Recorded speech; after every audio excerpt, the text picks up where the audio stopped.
If you can afford a 13-hour surgery, you can afford to give your parents $5,000. The message lit up Emily Carter's phone just as the red light above operating room 4 turned on. The doors had closed less than 3 minutes ago, swallowing her 8-year-old daughter and a team of surgeons in pale blue gowns. The hallway smelled like disinfectant and burnt coffee, and the vinyl chair beneath her felt colder than it should have. She stared at the text again, as if reading it twice might make it kinder. It didn't ask how Lily was doing. It didn't say we're praying. It only mentioned money. Emily lowered the phone slowly, her reflection faint in the dark hospital window across from her. Outside, the late November sky hung gray and heavy over the parking lot. Inside, the clock on the wall ticked loud enough to count the seconds between her breaths. 13 hours, the surgeon had said. 13 hours of waiting, of hoping, of trusting strangers with steady hands. Lily had tried to be brave that morning. She had squeezed her mom's hand and whispered that she wanted pancakes when she woke up, with extra syrup and the strawberries on the side. Emily had promised. She always kept her promises. Her phone buzzed again. Another text. We really need it today, Emily. The contractor won't wait. Her mother's name flashed at the top, Linda Carter. Emily closed her eyes for a moment. Just last spring, she had written a check to help fix her parents' roof after a storm. 2 years before that, she had co-signed a small loan when her father's retirement investment fell through. She never kept track. Family didn't keep score. At least, that's what she had been taught. A nurse walked past, her shoes squeaking softly against the polished floor. Somewhere down the hall, a baby cried, then quieted. Emily looked back at the red light. Still on. Her daughter was lying under bright surgical lamps, surrounded by machines that beeped in steady rhythms. And in another part of the city, her parents were calculating timelines and transfer limits. The phone rang this time. Robert Carter. She let it vibrate once before answering. It'll only take a minute, her father said without greeting. His voice was calm, almost inconvenienced. If you can move the $5,000 today, we won't have to dip into our savings. Emily glanced at the double doors, as if they might open if she stared hard enough. Lily just went in, she said quietly. There was a pause on the line, not of concern, but of impatience. Well, the surgery's paid for, isn't it? He replied. We're your parents. We wouldn't ask if it wasn't important. Emily felt something shift inside her, not a snap, not yet, but a subtle tightening, like a thread being pulled too far. She thought about the down payment she had been saving for a small 2-bedroom townhouse closer to Lily's school. She thought about the nights she stayed up balancing spreadsheets after Lily fell asleep, stretching every dollar. She thought about pancakes and strawberries and a little girl who trusted her completely. I can't talk right now, she said. It was the first boundary she had drawn all day. On the other end, her father exhaled sharply. Just don't forget who's been there for you, he said before hanging up. The line went dead. Emily lowered the phone and folded her hands in her lap. The red light above the operating room still glowed, unwavering. She straightened her back in the plastic chair and fixed her eyes on that small, steady beacon. For the next 13 hours, there would be only one priority. And it wasn't the $5,000. The second hour felt longer than the first. The red light above operating room 4 remained steady, almost indifferent, while the digital clock on the wall shifted from 9:12 a.m. to 9:13 a.m. Emily Carter sat with her hands folded tightly in her lap, her thumbs pressed together as if holding something fragile between them. Around her, the hospital moved in quiet patterns. A volunteer pushed a cart of magazines down the hall. A nurse laughed softly at something on her phone before disappearing through a side door. Life continued in careful, controlled motions, but for Emily, time stretched thin and sharp. Her phone rested face down beside her. She could feel it there even without looking, like a weight that did not belong. She remembered another hospital waiting room 8 years earlier, when Lily had been born. Robert and Linda had arrived late that day, bringing a balloon and a list of suggestions about how Emily should manage childcare and work. They had stayed less than an hour. Emily had not thought much of it then. She had been too busy memorizing the shape of her daughter's tiny fingers, the sound of her newborn breathing. Back then, she believed that love would naturally expand to include a child. Now, sitting under fluorescent lights that made everything look pale and washed out, she wondered when that assumption had quietly dissolved. The phone buzzed again. This time it was a notification from her bank. She had checked her balance earlier that morning before leaving for the hospital. $14,326.70. Years of careful budgeting, of skipping vacations, of cooking at home instead of eating out. $5,000 was not impossible. It was possible enough to hurt. She turned the phone over. 3 unread messages from her mother. The last one read, "We are counting on you. Not we hope. Not we understand. Counting." Emily imagined her parents sitting at their kitchen table, the one she had refinished herself one summer afternoon, sanding the surface smooth, while Lily napped inside. She could see her father tapping his fingers against a stack of unpaid invoices, her mother pursing her lips the way she did when something did not go according to plan. To them, this was a transaction delayed. To Emily, this was the longest day of her life. A doctor walked through the double doors, and Emily's heart leapt into her throat, but he turned left toward another family gathered near the vending machines. She exhaled slowly and pressed her palms against her knees to steady herself. She thought about Lily's room at home, the pale yellow walls covered in drawings of horses and rainbows. She thought about the small stack of get well cards from classmates sitting on the kitchen counter. She thought about the townhouse listing she had bookmarked, the one with the white porch railing and the maple tree in the front yard. She had planned to schedule a viewing next week. The down payment was almost ready.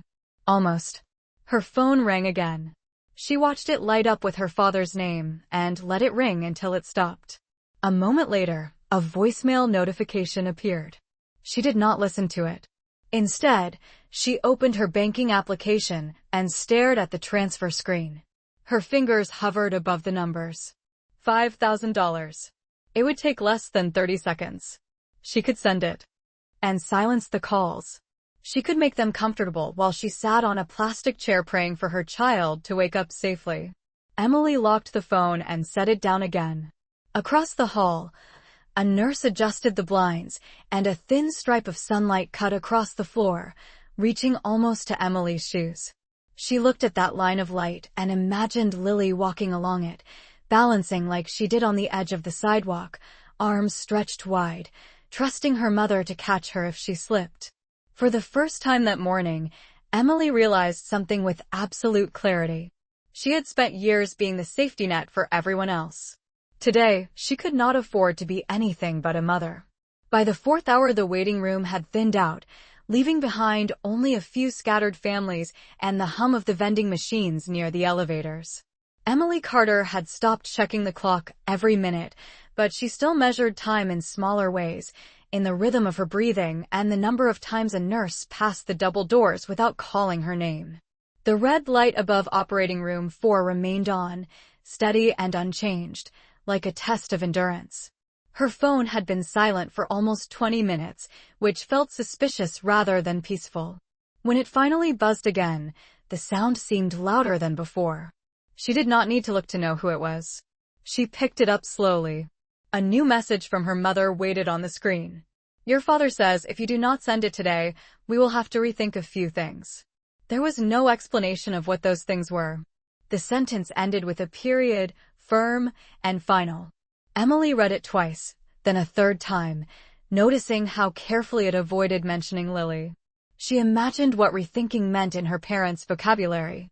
It meant reminding her of everything they believed they had done for her. It meant long speeches about sacrifice and obligation. It meant turning love into leverage. A nurse approached her with a gentle smile and a clipboard. "Mrs. Carter, everything is still going as expected," she said softly. "The surgeon will come out as soon as they are finished." Emily nodded, her voice steady when she thanked the nurse. She did not trust herself to say more. As the nurse walked away, Emily felt the familiar pull of guilt rising in her chest. It had followed her since childhood, quiet but persistent. When she chose a college her parents did not prefer, she felt it.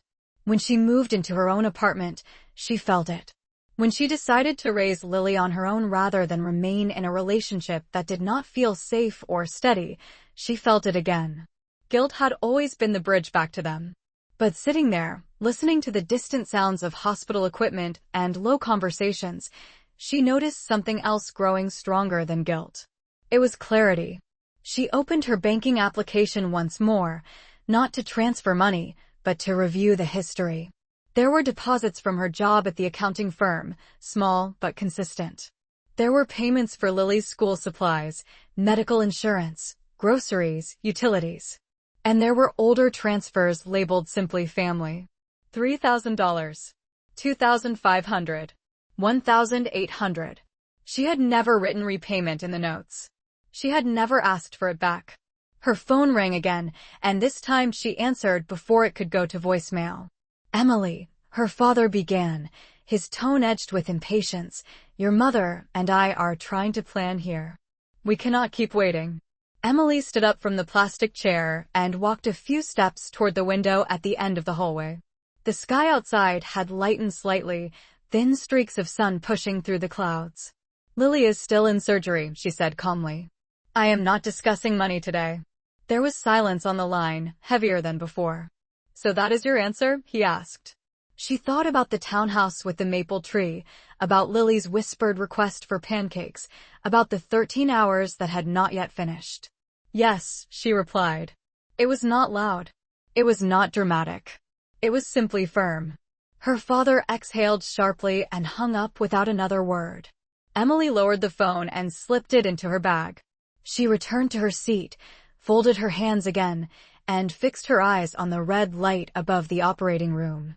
For the first time that day, her shoulders felt a little less tense. The surgery was still not over. The uncertainty still pressed against her ribs. But something inside her had shifted into place. She was not a bank account. She was not a safety net. She was a mother waiting for her child, and that was the only role that mattered. By the 7th hour, the hospital cafeteria had switched from breakfast to lunch, and the scent of grilled cheese and tomato soup drifted faintly into the hallway. Emily Carter had not moved far from her chair, but she allowed herself 1 cup of lukewarm coffee from the vending machine, holding it between her palms for warmth rather than taste. The red light above operating room 4 still glowed, unchanged, steady in a way that felt both reassuring and endless. She watched a janitor polish the floor near the nurse's station, long smooth strokes that erased footprints within seconds. She wondered if it were possible to polish away words just as easily. Her phone had been quiet for nearly an hour. No new messages. No missed calls. The silence felt deliberate, like a door closing somewhere behind her.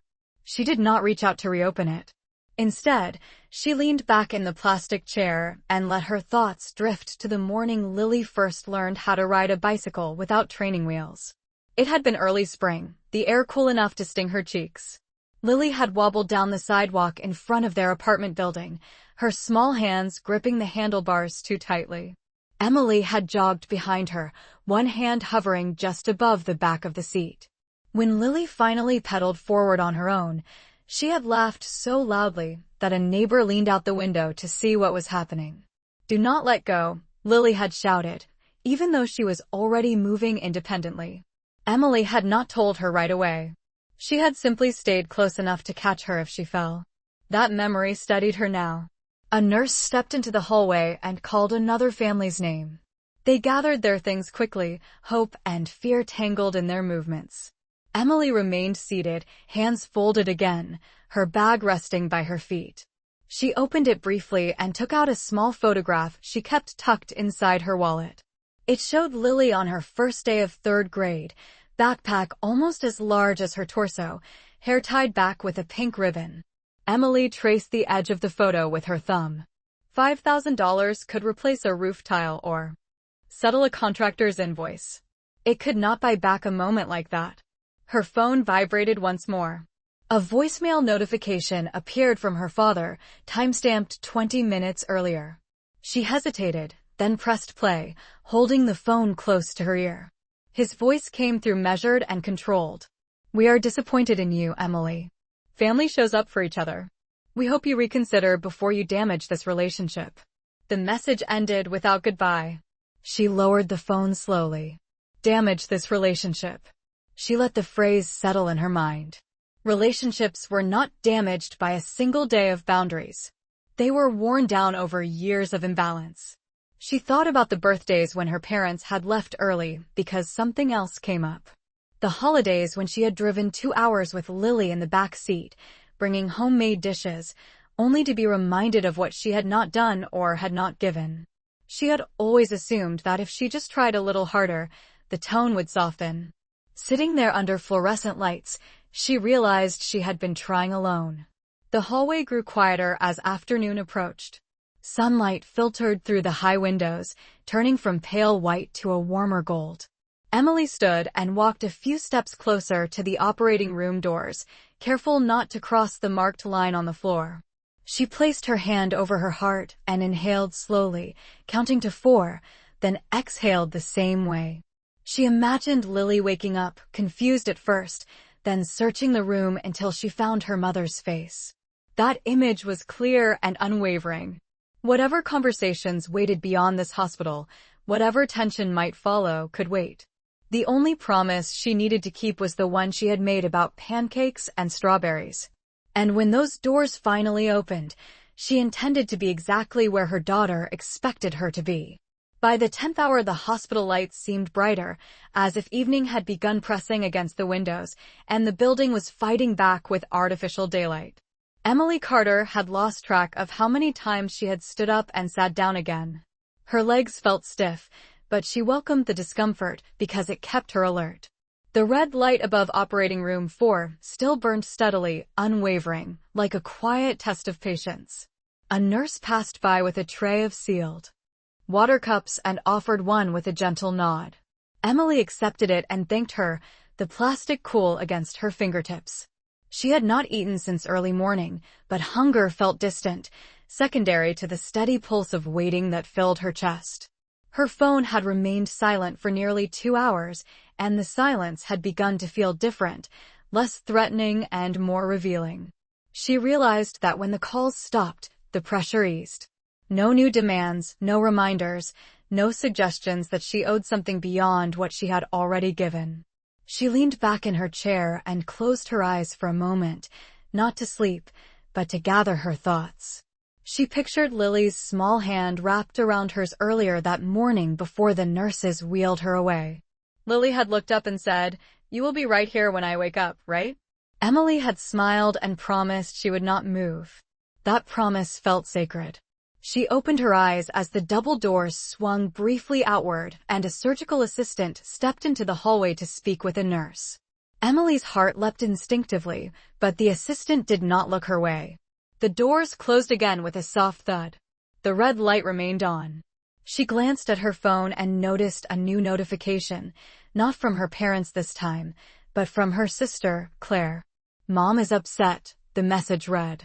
"She says you're shutting them out." Emily stared at the words, her expression calm but distant.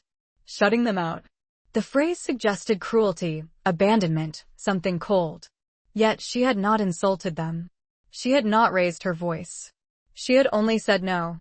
She typed a short reply, then paused before sending it. Instead, she deleted the draft and locked the screen. There would be time later for explanations.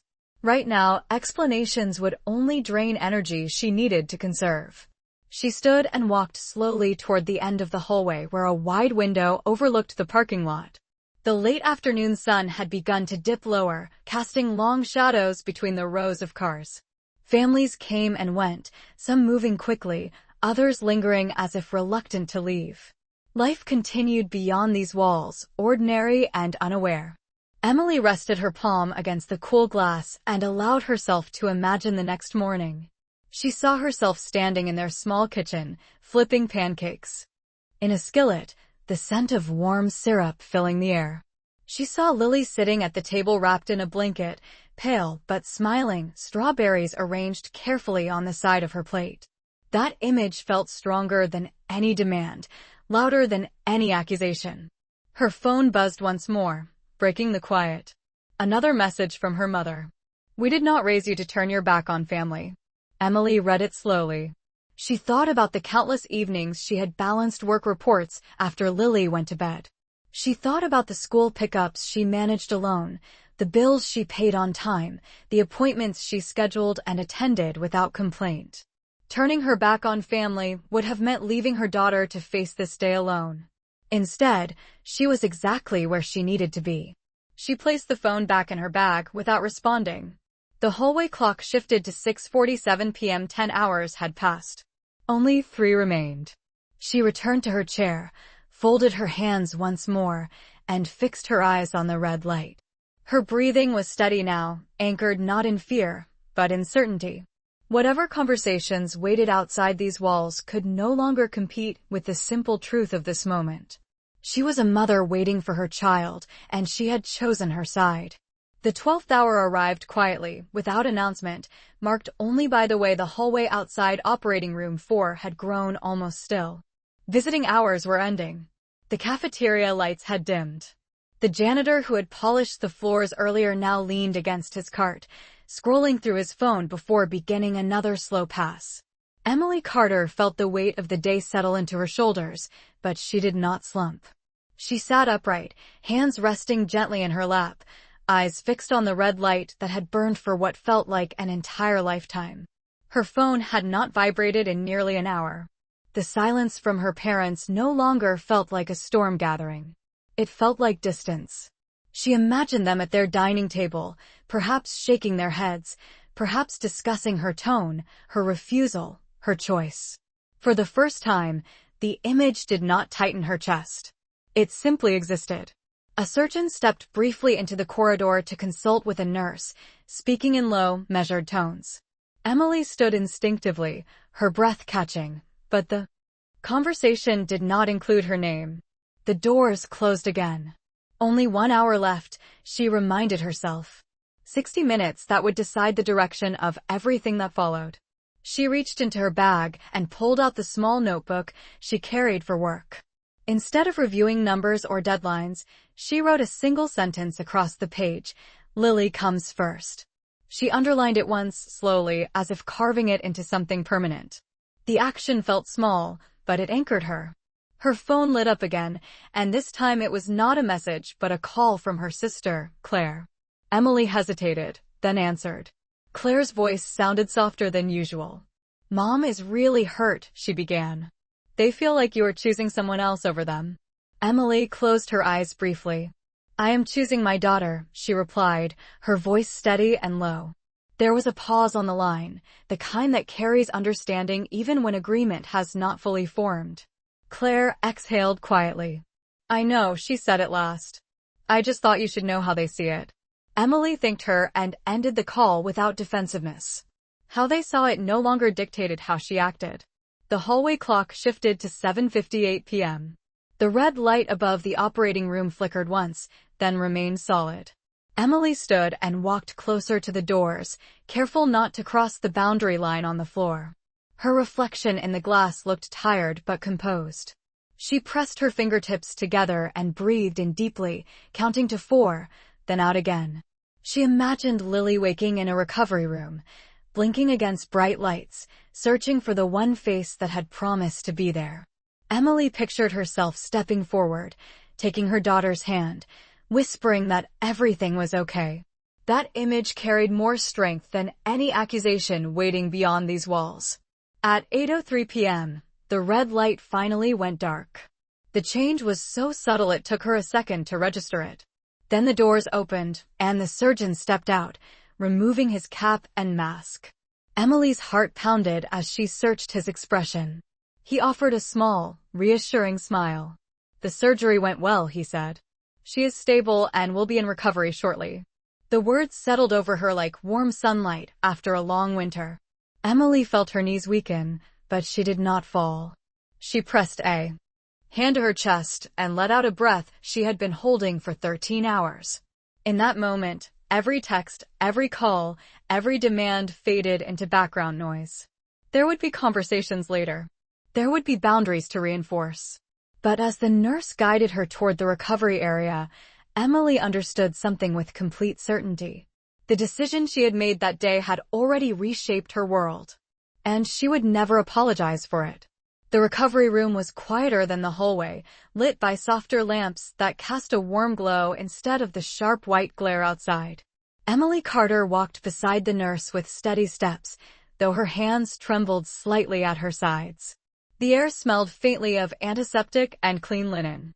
When she reached the doorway, she saw Lily lying in a narrow hospital bed, small against the crisp white sheets, a light blanket pulled up to her chest. Monitors beeped in gentle, even rhythms, each sound a quiet reassurance. Emily moved closer, her shoes barely making a sound against the polished floor. Lily's eyes were still closed, her lashes resting against pale cheeks, but her breathing was steady. Emily reached out and brushed a strand of hair away from her daughter's forehead, careful and slow, as if even the air around them needed to remain calm. "I am here," she whispered, though Lily had not yet woken. The words were not for the room. They were for the promise she had made 13 hours earlier. A nurse adjusted a setting on one of the machines and offered a small smile. "She did very well," she said softly. "It will take some time for the anesthesia to wear off."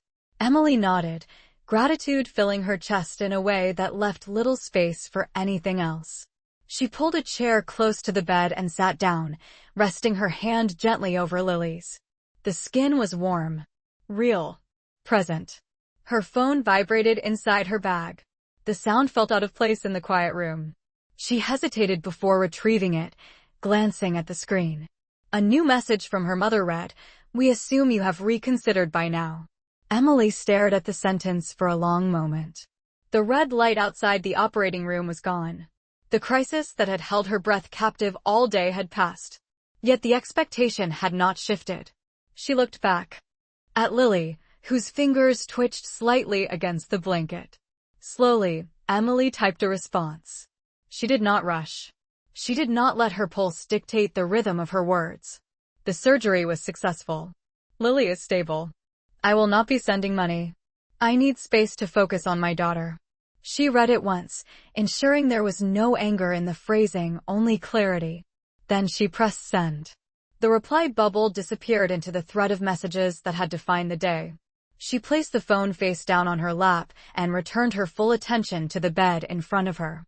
Minutes later, Lily's eyelids fluttered. Emily leaned forward immediately, her chair scraping softly against the floor. "Hey there," she said gently. Lily's gaze shifted slowly, unfocused at first, then steadying as it found her mother's face.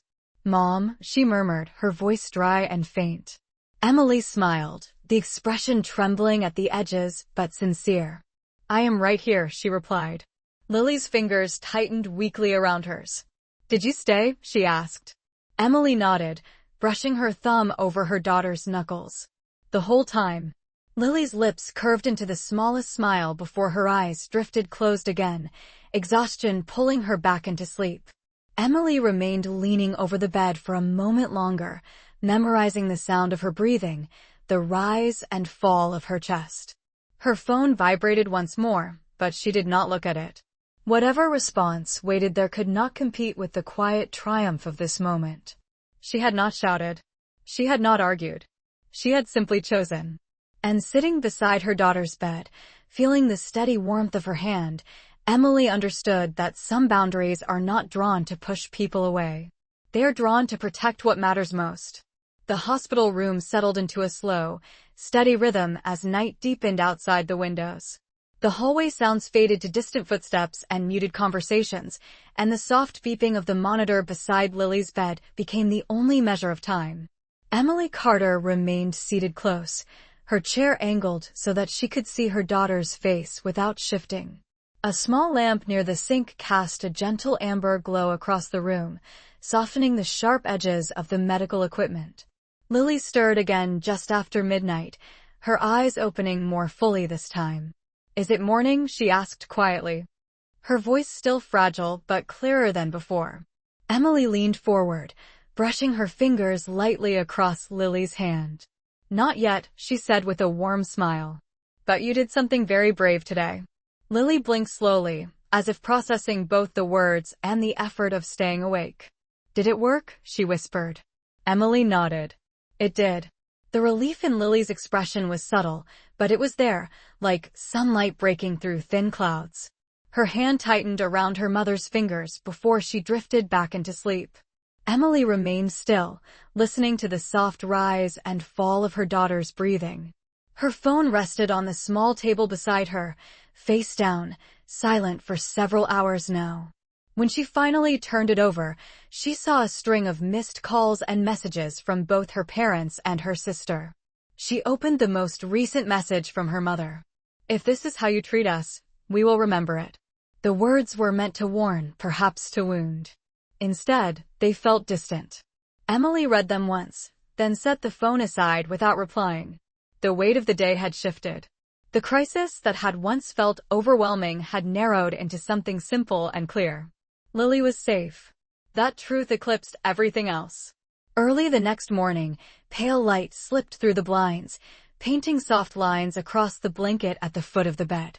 A nurse entered quietly to check vital signs, offering Emily a reassuring smile. "She is recovering beautifully," she said. "You can probably take her home in a couple of days." The words settled gently in the room, bringing with them a sense of forward motion. Home. Pancakes. Strawberries on the side. Emily stood and stretched carefully, her muscles stiff from hours in the chair. She walked to the window and looked out at the hospital parking lot now washed in early sunlight. Cars glinted under the new day. People moved with coffee cups in hand, unaware of the silent decisions that had reshaped her life overnight. Her phone vibrated again. This time it was a single message from her father. "Call us when you are ready to apologize." Emily stared at the sentence, her expression calm, almost thoughtful. She no longer felt the urge to explain or defend. Instead, she typed a brief reply. "Lily is recovering well. I will be focusing on her. I am not apologizing for that." She read it carefully before pressing send. The message carried no anger, only certainty. She slipped the phone back into her bag and returned to the chair beside the bed just as Lily stirred once more. "Mom?" Lily murmured. "Yes," Emily responded immediately. "Can we still have pancakes?" The question was simple, hopeful, untouched by the tension that had filled the previous day. Emily laughed softly, the sound warm and genuine. "With extra syrup," she promised. Lily smiled, satisfied, and closed her eyes again. Emily sat there, watching the morning light grow stronger across the floor. The demands, the guilt, the threats of remembered slights had all faded into the background. What remained was a quiet, steady confidence. She had drawn a line not out of anger, but out of love. And as the new day unfolded beyond the hospital walls, she understood that some relationships may shift or even fracture, but the one she protected most had only grown stronger. 2 days later, the hospital discharged Lily just after 10 in the morning, the winter sun bright but gentle as it spilled across the front entrance. Emily Carter walked slowly beside the wheelchair as a nurse guided her daughter through the sliding glass doors. Lily held a small paper bag of discharge instructions on her lap and blinked against the light, her smile soft but steady. The air outside felt different from the air inside, cooler and filled with ordinary sounds, engines starting, car doors closing, distant traffic moving along the main road. Emily paused for a moment before helping Lily into the passenger seat of their sedan, adjusting the blanket carefully over her legs and fastening the seat belt with deliberate hands. "Home?" Lily asked, her voice stronger now. Emily nodded. "Home," she replied, and the word felt earned. The drive back was quiet, not heavy, just peaceful. Lily leaned her head against the window, watching buildings pass, occasionally glancing at her mother as if to confirm she was still there. Emily kept one hand lightly on the steering wheel and the other resting on the center console, steady and calm. Her phone lay in her bag on the back seat. She had not checked it since early that morning. When they pulled into the parking lot of their apartment building, the maple tree near the entrance swayed gently in the breeze. Emily helped Lily inside, moving slowly up the stairs, each step careful but confident. The apartment smelled faintly of clean laundry and the lemon cleaner Emily had used the night before the surgery. It felt smaller than usual, but warmer. She settled Lily onto the couch with pillows and a soft throw blanket, then walked into the kitchen. The familiar rhythm of measuring flour, cracking eggs, and heating a skillet grounded her. Butter melted with a quiet sizzle, and soon the scent of pancakes filled the room. Lily watched from the couch, her eyes bright despite the fatigue. "Extra syrup," she reminded softly. Emily smiled over her shoulder. "And strawberries on the side." When she carried the plate to the coffee table, Lily's expression lit up in a way that no message, no demand, no accusation could ever rival. Emily sat beside her, cutting the pancakes into small pieces and drizzling syrup carefully. They ate slowly, savoring both the food and the quiet safety of being together. Later that afternoon, once Lily had fallen asleep again, Emily finally retrieved her phone. There were more messages waiting. Some were from her sister, some from her parents. The tone had shifted between disappointment and silence. She read them without haste, then set the phone down on the kitchen counter. She did not type a response. She did not feel compelled to. Instead, she opened her laptop and revisited the listing for the small townhouse with the white porch railing. The maple tree in the front yard looked especially bright under clear skies. She scheduled a viewing for the following week, her movements calm and intentional. The savings account remained intact. The $5,000 remained where she had placed it, a quiet symbol of a decision made under pressure and held with dignity. As evening settled over the apartment, Emily stood by the window and watched the sun dip below the rooftops. Lily's soft breathing carried from the bedroom down the hall. The world outside continued with its usual noise, but inside, there was clarity. She had not chosen conflict. She had chosen her child. If relationships shifted because of that, then they had been built on something fragile to begin with. Emily turned off the kitchen light and walked toward her daughter's room, pausing at the doorway to watch her sleep. In the gentle glow of the nightlight, Lily looked peaceful, untouched by the tension that had once tried to intrude. Emily stepped inside and adjusted the blanket, her movements careful and certain. She did not win an argument. She did not change anyone's mind. She protected what mattered. And that was enough.